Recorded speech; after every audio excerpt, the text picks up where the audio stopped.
This is Debbie Conway again. Again, you have to understand the complexity of the office and be able to work in the office and under the confines of the law to understand that I don't, as a recorder, go out and arbitrarily decide to buy a $3 million system. There are a lot of checks and balances at Clark County. We have a CFO, a Chief Financial Officer. We have a purchasing department. We also have a county manager who manages the county, and we report to the Board of County Commissioners. Every expenditure that happens in that office has to filter through that process. And so we also have internal auditors who come in with CPA degrees that audit our department. And so far they have not found where it's waste, where we arbitrarily went out and did not go through the RFP process, the request for proposal, and that there was any undue influence on any of the contracts that were let in our office. When we implemented that system, the old system was the problem that created the backlog because of its inefficiencies. The new system has created a number of efficiencies. Even the title companies and the other folks in the community who frequent that office on a daily basis, your attorneys and whatnot, who file and record documents, we have a laundry list of comments that have come from all over the country. People who are happy with the system and happy with the improvements. There is no place that's utopia, and my opponents keep saying things like there can be improvements.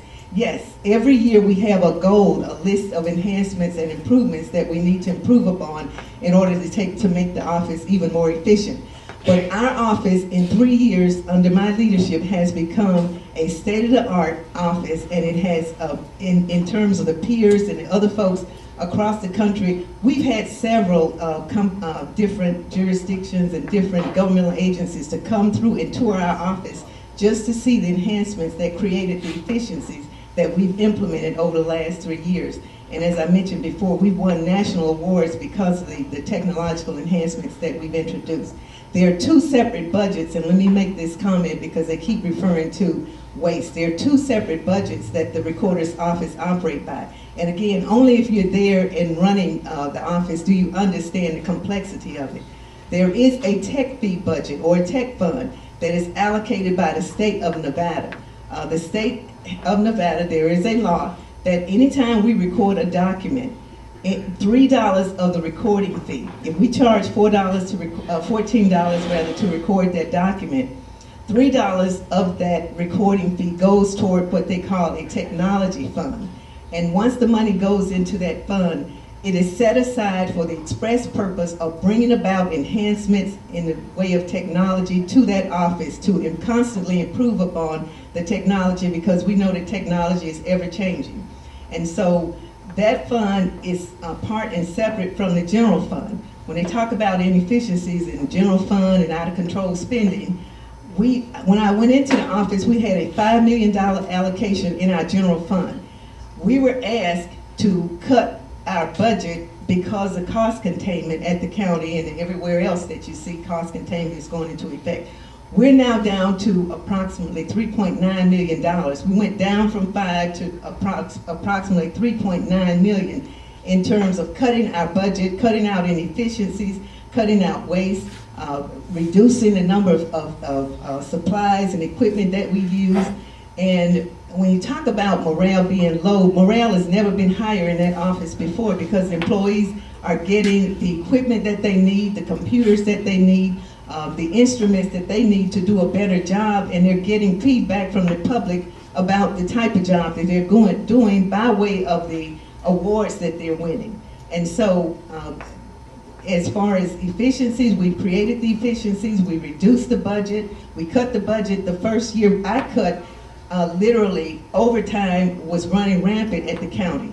I cut overtime in that department by 99.9%. That is a published document that the county manager has in her possession, that we cut overtime by 99.9% in that office the first year that I was there. And so we created a number of efficiencies. I have a bachelor's degree in business. I also have a master's degree in business. And I teach business at community college. So I understand business and how to operate from a business perspective when it comes to cutting costs, when it comes to managing people, and when it comes to creating efficiencies in an office. And so that's what I bring to the table in terms of my experience and my knowledge. I've been at Clark County for over 20 years. I've worked for the Department of Finance 12 years out of the 20. And I understand budgets, I understand finance. I was a project manager for 12 years working at Clark County. And I've also done a number of projects working directly for the Board of County Commissioners.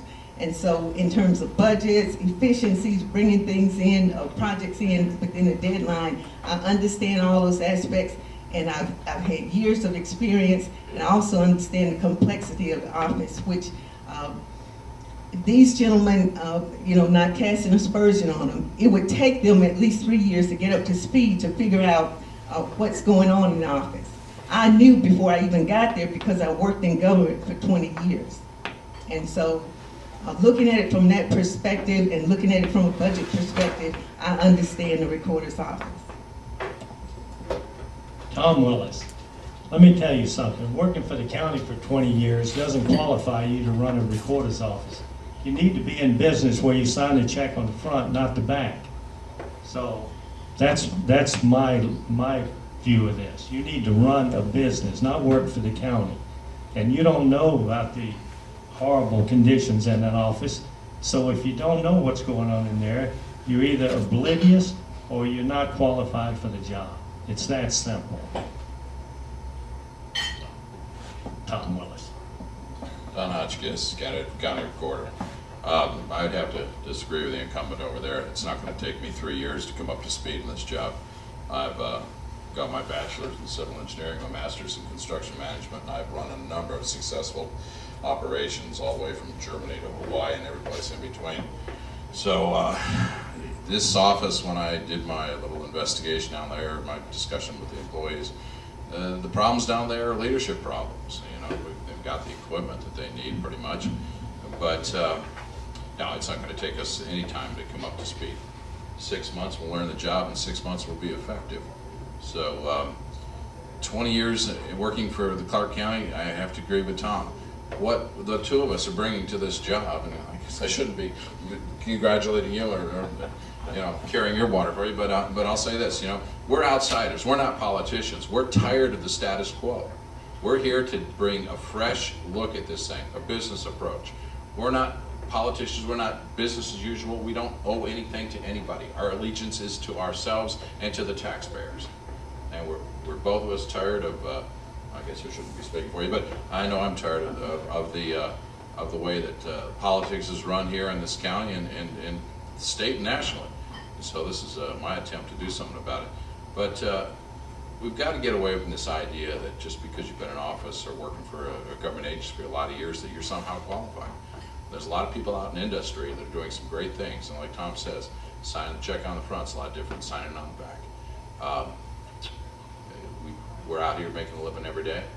It's tough, especially in these economic times. I think we need to take a look at what we can do in that office that might help the taxpayer out a little bit, to see if there's anything that we can do to maybe persuade the legislature to reduce some of the fees that we collect.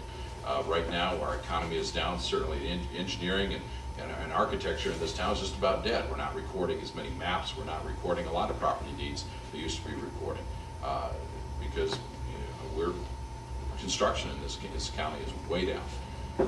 So we need to be taking a look at what we can do to maybe reduce some costs to the public, to the folks that are paying the bills.